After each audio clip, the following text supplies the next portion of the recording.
दोस्तों, आप सभी का स्वागत है मेरा चैनल एडमिशन वाला पर। और आज हम बात करेंगे कि एडमिशन के लिए आखिर कौन कौन से डॉक्यूमेंट जरूरी है। अभी क्या आपकी प्रोसेस शुरू होगी, उसमें कौन से डॉक्यूमेंट अभी लगेंगे, बाद में कॉलेज में जब जाओगे एडमिशन के लिए वहां क्या क्या लगेगा। तो चलिए पूरे डॉक्यूमेंट का लिस्ट हम देखेंगे और एक एक पर चर्चा करेंगे। तो सबसे पहले मैं आपको बताना चाहता हूँ कि सिटी सेल आपके लिए सर्कुलर इशू करता है कुछ दिन पहले और आपको बता देता है कि ये डॉक्यूमेंट आपको जरूरी है और आप निकाल के रखिएगा। तो आपको आपके पास वो डॉक्यूमेंट होने चाहिए। फिर भी कुछ डॉक्यूमेंट सबमिशन के लिए हमें कुछ वक्त मिलता है, उसकी चर्चा हम वीडियो के लास्ट में करेंगे। और लास्ट में क्यों करेंगे, इसका मकसद मेरा इसके पीछे ये कोई नहीं कि आपने लास्ट तक देखना चाहिए, आपको देखना है तो उसका ऐसा कुछ नहीं, मेरा कुछ ऐसा नहीं रहता है।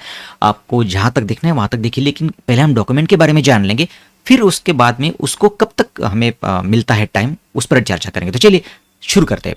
सबसे पहले जान लेंगे कि कास्ट सर्टिफिकेट। जितने भी स्टूडेंट्स महाराष्ट्र स्टूडेंट है, क्योंकि यहाँ पे रिजर्वेशन जो पॉलिसी है सिर्फ स्टेट के स्टूडेंट्स के लिए है। बाहर के स्टेट के स्टूडेंट अगर महाराष्ट्र में एडमिशन लेना चाहते तो अगर वो रिजर्व कैटेगरी में है तो उनका कैटेगरी यहाँ पर नहीं चलेगा। उनको इस सिस्टम में अगर एडमिशन लेना है तो ओपन के थ्रू ही लेना पड़ेगा। ये जो रिजर्वेशन पॉलिसी है ये सिर्फ महाराष्ट्र स्टूडेंट्स के लिए है। और जो महाराष्ट्र स्टूडेंट है और जो SC ST DTVJ NTB CD OBC SBC और SCBC में आते हैं, जो मराठा आरक्षण उसे कहते हैं, उन सबको कास्ट सर्टिफिकेट लगने वाला है। उसके बाद बात करेंगे कास्ट और ट्राइब कास्ट और ट्राइब सर्टिफिकेट। ट्राइब यानी ST स्टूडेंट्स के लिए ट्राइब सर्टिफिकेट होता है, बाकी स्टूडेंट्स के लिए कास्ट सर्टिफिकेट होता है। उसी प्रकार से कास्ट वैलिडिटी सर्टिफिकेट बाकी स्टूडेंट्स के लिए होता है, tribe validity certificate ST students के लिए होगा। लेकिन सारे स्टूडेंट को, जितने भी रिजर्वेशन पॉलिसी में आते हैं, रिजर्वेशन के लिए क्लेम करना चाहते हैं, उन सारे स्टूडेंट्स के पास कास्ट और कास्ट वैलिडिटी होना चाहिए। अब तीसरा डॉक्यूमेंट आता है नॉन क्रीमिलियर सर्टिफिकेट। तो जो स्टूडेंट मतलब SC और ST ये दोनों कैटेगरी छोड़कर बाकी सारी कैटेगरी को, मतलब DT NTB CD OBC SBC और SCBC, यानी कि SCBC को कास्ट लगने वाला है, वैलिडिटी और नॉन क्रिमिनल लगना है। और बहुत सारे स्टूडेंट्स फेस कर रहे हैं अभी प्रॉब्लम, उनको डॉक्यूमेंट मिलने में, कास्ट ही नहीं जल्दी मिल रहा तो वैलिडिटी कब होगी, और ये भी एक बड़ा सवाल है। तो लेकिन ये डॉक्यूमेंट तो लगने वाला है। उसके बाद है कि EWS सर्टिफिकेट। अभी EWS सर्टिफिकेट स्टेट फॉर्मेट में है, क्योंकि बहुत सारे स्टूडेंट्स ऐसे होते हैं जो दोनों भी काउंसलिंग, महाराष्ट्र काउंसलिंग में भी और बाहर जो स्टेट अपने क्या बोलते हैं उसे, सेंट्रल लेवल पर होती है काउंसलिंग जोसा जैसी, वहाँ पर भी पार्टिसिपेट करते हैं। तो फिर वहाँ पे उनका जो स्टेट फॉर्मेट का एक और दूसरा सेंट्रल फॉर्मेट का, ऐसे दो आपको मिलते हैं। तो उसमें से जो स्टेट फॉर्मेट का है वो आपको अभी CT MST CT के लिए एडमिशन लेने के लिए आपको सिटी सेल के अंतर्गत लेना है। तो ये वो वाला आपको चाहिए, EWS स्टूडेंट्स के लिए मैं बोल रहा हूँ। उसके बाद LCTC सारे स्टूडेंट्स को लगने वाला है, लेकिन अभी आपको उसको अपलोड नहीं करना है। अगर आपके पास डोमिसाइल है और आप नेशनलिटी भी प्रूव कर रहे हैं किसी और डॉक्यूमेंट से, तो फिर LCTC नहीं लगेगा। लेकिन अगर आपके पास नेशनलिटी प्रूव करने के लिए LC लगेगा, अगर LC पे आपकी नेशनलिटी लिखी है ना इंडियन करके, तो फिर आपको LC आपको अभी अपलोड करना होगा। अगर आपके पास नेशनलिटी सर्टिफिकेट है, डोमिसाइल भी है, तो फिर आपको LC की जरूरत डायरेक्टली कॉलेज में पड़ेगी। जब आप एडमिशन के लिए कॉलेज में जाओगे तब आपको वहाँ पर उसे सबमिट करना है। उसके बाद क्वालिफाइंग एग्जामिनेशन के मार्कशीट। तो अगर आप UG में मतलब अंडर ग्रेजुएट कोर्सेज के लिए, जैसे इंजीनियरिंग BTech के लिए ले रहे हैं, तो फिर आपको SSC HSC दोनों मार्कशीट लगेगी।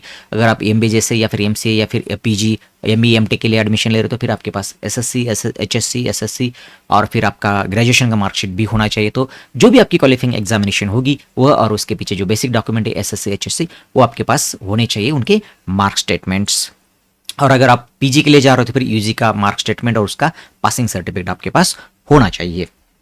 इसके बाद जाते हैं आगे, तो नेशनलिटी सर्टिफिकेट। ये सारे स्टूडेंट्स के लिए ज़रूरी है, आपको इसको किसी न किसी हालत में आपको नेशनलिटी प्रूफ करनी है।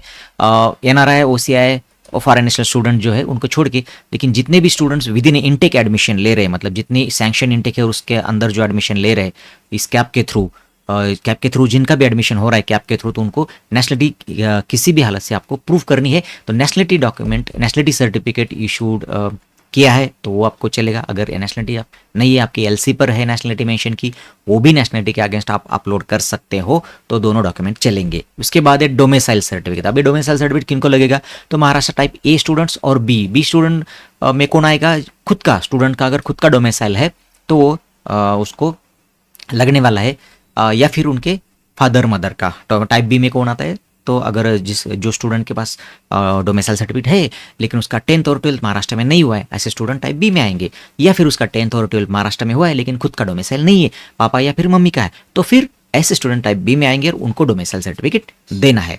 अब दूसरी बात करते हैं कि अगर किसी स्टूडेंट के पास डोमिसाइल सर्टिफिकेट नहीं है लेकिन उसका बर्थ कहाँ पे हुआ है, महाराष्ट्र में हुआ है, या फिर उसके एलसी पर मेंशन है कि उसका बर्थ महाराष्ट्र में हुआ है और बर्थ प्लेस करके एक कॉलम है और वहाँ पे महाराष्ट्र की सिटी या फिर गांव का नाम है, तो फिर ऐसा भी डॉक्यूमेंट आपको एज ए डोमिसाइल सर्टिफिकेट के अगेंस्ट, या फिर आपका डोमिसाइल या फिर महाराष्ट्र के आप हो, महाराष्ट्र टाइप कैंडिडेट हो, ये प्रूव करने के लिए आप वहाँ पर अपलोड कर सकते हो। तो इस केस में आपको एलसीटीसी या फिर बर्थ सर्टिफिकेट आप वहाँ पर अपलोड कर सकते हो। तो ये आपको ये समझना होगा कि नेशनलिटी के अगेंस्ट आप नेशनलिटी सर्टिफिकेट या फिर एलसी पे अगर नेशनलिटी है तो वहाँ पे वो अपलोड कर सकते हो।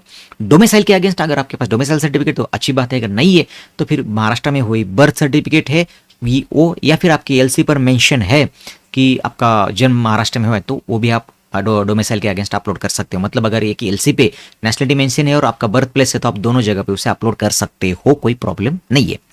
तो चलिए आगे जाते हैं। इनकम सर्टिफिकेट, अभी इनकम सर्टिफिकेट किसको लगेगा? टीएफडब्ल्यू स्टूडेंट्स, अगर आप टीएफडब्ल्यू का फायदा उठाना चाहते हो तो फिर आपको इनकम सर्टिफिकेट अभी अपलोड करना होगा। ईडब्ल्यूएस के लिए जब आप कॉलेज में जाओगे, अभी तो आपको अपलोड नहीं करना है, लेकिन कॉलेज में जब जाओगे तब आपको किसी स्कीम का फायदा लेना है, ईबीसी लेनी है, हाफ फी में हाफ सहूलत इंस्टेंट पानी है, तो आपको इनकम सर्टिफिकेट मांगे और इनकम सर्टिफिकेट आपके पास होना चाहिए, ताकि वहाँ पे जो कंसेशन आ गया आप स्कीम के लिए अप्लाई करने वाले स्कॉलरशिप फ्रीशिप के लिए, वहाँ पे आपका जो बेस है वो इनकम का है।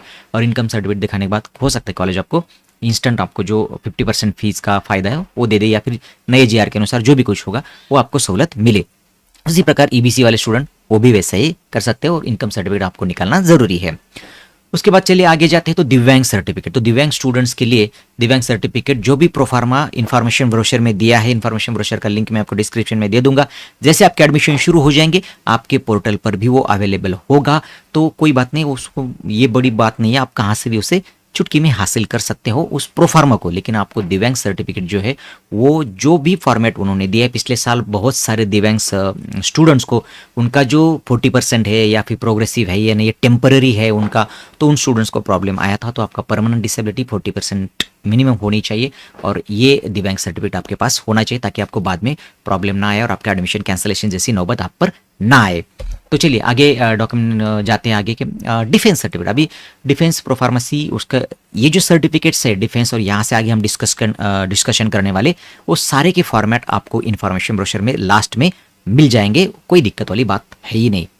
अभी डिफेंस सर्टिफिकेट में डिफेंस वालों को क्या क्या लगने वाला है, तो डिफेंस स्टूडेंट्स को डिफेंस 1, 2 और 3 ये जो 3 कैटेगरी वाले स्टूडेंट्स है उनको उनके प्रोफार्मा भर के देना है और वो आपको एज अ डिफेंस सर्टिफिकेट आपको अपलोड करने होंगे। जैसे कि मैंने कहा आपको प्रोफार्माज आपके इंफॉर्मेशन ब्रोशर में सबसे लास्ट में मिल जाएंगे। तो अगले डॉक्यूमेंट की तरफ मुड़ते, ऑर्फन सर्टिफिकेट, जो ऑर्फन स्टूडेंट्स है और जो उस कैटेगरी में एडमिशन पाना चाहते हैं उनके लिए 1% रिजर्वेशन है और वो आप सीट पाना चाहते हो तो आपके पास ऑर्फन सर्टिफिकेट होना चाहिए, वो भी दिए गए फॉर्मेट के अनुसार, और उसका फॉर्मेट जैसे कि मैंने कहा इन्फॉर्मेशन ब्रोशर में अवेलेबल है। उसके बाद जाते हैं आगे माइनॉरिटी सर्टिफिकेट। तो माइनॉरिटी की बहुत सारे कॉलेजेस है या फिर माइनॉरिटी स्कॉलरशिप भी है। माइनॉरिटी का अगर आपको फ़ायदा लेना है तो माइनॉरिटी स्टूडेंट्स उसको प्रोफार्मा ओ कहते हैं और वो उसका भी फॉर्मेट जैसे कि मैंने कहा इन्फॉर्मेशन ब्रोशर में अवेलेबल है और वो आपको प्रिपेयर करके रखना है, आपको अपलोड उससे करना है।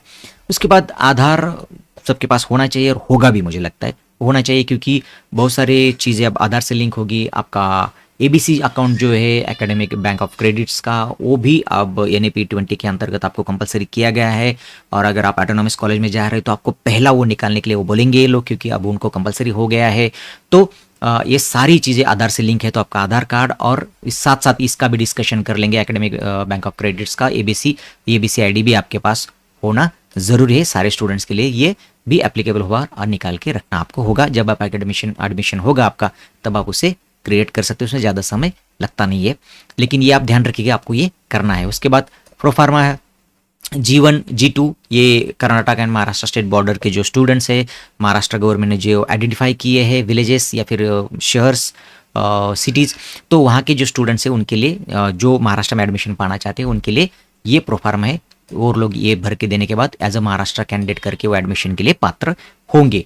उसके बाद बैंक अकाउंट निकाल लीजिएगा, क्योंकि बैंक अकाउंट भी बहुत ज़रूरी है। सारी जो स्कीम्स है वो डीबीटी के थ्रू आपके अकाउंट में ही ट्रांसफ़र किए जाएंगे। उसके बाद हो सकता है कि कोई कॉलेज आपका रिफ़ंड करने नौबत आए और रिफ़ंड के लिए स्टूडेंट्स का ही अकाउंट मांगे, तो हो सकता है। इसके लिए अपना अकाउंट नंबर एक नेशनलाइज बैंक में होना चाहिए, ये भी आप याद रखिएगा। उसके बाद आगे जाते हैं कि एक्सपीरियंस सर्टिफिकेट। अभी वर्किंग प्रोफेशनल के स्टूडेंट जो है, हमने पिछले वीडियो में डिटेल डिस्कशन उस पर की है। तो वर्किंग प्रोफेशनल स्टूडेंट जो है उनके लिए एक्सपीरियंस सर्टिफिकेट 1 साल का मिनिमम, और एनओसी फ्रॉम आपके एम्प्लॉय जहाँ पे आप काम कर रहे हैं उनके उस एम्प्लॉयर से आपको ये एनओसी लेनी है उस कोर्स में एडमिशन के लिए।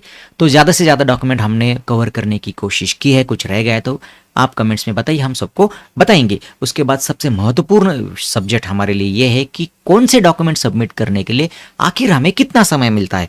अभी क्या है कि सबसे ज़्यादा दिक्कत आती है वैलिडिटी पाने के लिए। तो और कुछ स्टूडेंट्स का ऐसा भी होता है कि उन्होंने ईडब्ल्यूएस सर्टिफिकेट लिए अप्लाई किया है लेकिन अभी तक मिला नहीं। तो आपको कास्ट और ट्राइब वैलिडिटी, मतलब वैलिडिटी के लिए, नॉन क्रीमिलियर के लिए भी और ईडब्ल्यूएस सर्टिफिकेट के लिए जब आप एप्लीकेशन करने के लिए जाओगे तो वहां पर आपको आता है कि आपके पास कास्ट है क्या, कास्ट तो होना ही चाहिए। उसके बाद वैलिडिटी है क्या, आपने अगर ना लिखा और अप्लाइड लिखा है, अप्लाइड बट नॉट रिसीव्ड ऐसा एक ऑप्शन आएगा आपके पास, वो सेलेक्ट किया तो फिर आपके पास वो पूछेगा कहाँ आपने सबमिट किया, कौन से एप्लीकेशन के थ्रू सबमिट किया, किसको सबमिट किया, कब सबमिट किया, और फिर आपको उसका जो सबमिशन का रिसिप्ट है आपके पास वो अपलोड करने के लिए बोल दिया जाएगा। सेम प्रकार है ईडब्ल्यूएस और नॉन क्रीमिलियर के लिए भी। आप जब तक कि आपका एडमिशन प्रोसीजर चल रहा है, आपके पास उस समय मिलता है, तब तक आप रिसिप्ट से काम चला सकते हो। आपके पास जो रिसिप्ट है उससे आपने अप्लाई किया है रिसिप्ट से। लेकिन ये कब तक चल सकता है, और ये चलता है सिर्फ आपकी जो भी सिस्टम होती है एडमिशन की, आपकी एडमिशन की जो भी सिस्टम होगी, मतलब कौन सा भी एडमिशन हो, आपका एमसीए का हो, उसके बाद आपका एमबीए का हो, अभी जल्दी शुरू हो रहे, उसके बाद इंजीनियरिंग का हो, थोड़ा सा लेट शुरू है, डायरेक्ट सेकेंड ईयर का हो सकता है थोड़ा और लेट हो। तो जिनका भी एडमिशन जब भी शुरू होता है, लेकिन आपके एडमिशन सिस्टम का 3rd राउंड का लास्ट डेट जो है रिपोर्टिंग का, मतलब 3rd राउंड का अलॉटमेंट आ गया, फिर आपको कॉलेज में जाने का जो लास्ट डेट होता है रिपोर्टिंग का, वहां तक आपको सबमिशन का मौका है। उसके 5 बजे के बाद आपका एडमिशन ऑटोमेटिकली कैंसिल होता है और आपका कैटेगरी भी चेंज होता है और ओपन कैटेगरी में आपको ट्रीट किया जाता है। और फिर जो बची हुई सीट्स है, मतलब जिसको हम स्पॉट राउंड कहते हैं, आप सिर्फ स्पॉट राउंड खेल सकते हो, फिर आपका पिछला अलॉटमेंट ऑटोमेटिकली कैंसिल होता है। और ये प्रैक्टिस होती है गए 2 साल से, बहुत सारे स्टूडेंट्स का एडमिशन कैंसिल होता है जिनके पास डॉक्यूमेंट नहीं आता है। तो ऐसा मत समझिए कि कुछ बाद में होगा फिर से एक्सटेंशन हमें मिलेगा, तो ऐसा होता नहीं है। तो आपको तब तक ये डॉक्यूमेंट देना ज़रूरी है। और मुझे लगता है कि ईडब्ल्यूएस सर्टिफिकेट और नॉन क्रिमिनल तो ईजी मिलता है, लेकिन वैलिडिटी के लिए आपको थोड़ा सा दिक्कत होती है। तो सारे स्टूडेंट्स से याद रखिएगा कि हमें डॉक्यूमेंट सबमिशन के लिए कब तक टाइम मिलता है, आपके एडमिशन सिस्टम का जो भी अभी शेड्यूल आएगा उस शेड्यूल के हिसाब से 3rd राउंड का जो रिपोर्टिंग का लास्ट डेट होगा कॉलेज को, उस दिन के 5 बजे तक ही आपको ये मौका दिया जाता है। उसके बाद आपका एडमिशन ऑटोमेटिकली कैंसिल हो जाता है। तो चलिए, अगर आपके मन में है कोई सवाल, कोई डॉक्यूमेंट मुझसे छूट गया है, कोई रह गया है, आप कुछ नई जानकारी देना चाहते हो, तो कमेंट्स में बताइएगा, हम उसे पिन करेंगे, सबको बताएंगे, सबका भला हो, सबको पता हो, यही तो हमारा मोट्टो है। और रुकते यहाँ पर, फिर मिलेंगे किसी नए वीडियो में, तब तक के लिए नमस्कार।